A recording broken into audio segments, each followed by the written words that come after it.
Guys, আসসালামু আলাইকুম। আজকে শুক্রবার। আজকে আমার আম্মু গোশ রান্তাছে। এখন আমি আর আমার আব্বু মসজিদ থেকে নামাজ পড়া আইলাম। এখন আমরা গোশ দিয়ে ভাত খাইমু।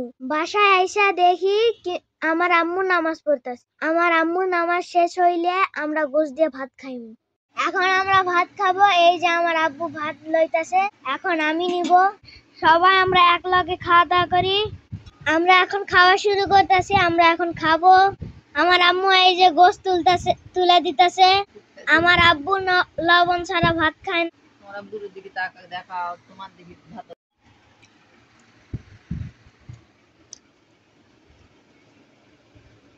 এক কথা, এখন আমরা সবাই মিলে খাইতাছি।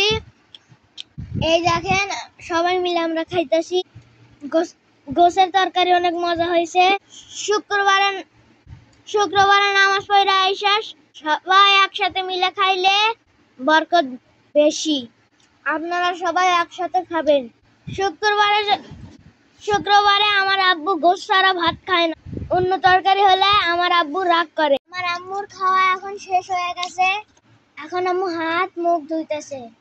তা এখন আমার আব্বুর খাওয়া হয়ে গেছে। এখন আব্বু হাত মুখ ধুইতেছে। তো গাইস, এখন আমি হাত ধুইতাছি। আমার খাওয়াও শেষ। এখন আমরা একটু বিশ্রাম নেব। আপনারা দয়া করে আমার ভিডিওটাতে একটা লাইক, কমেন্ট, শেয়ার করে দিবেন আর চ্যানেলটাকে একটা সাবস্ক্রাইব করে দিবেন। আসসালামু আলাইকুম গাইস।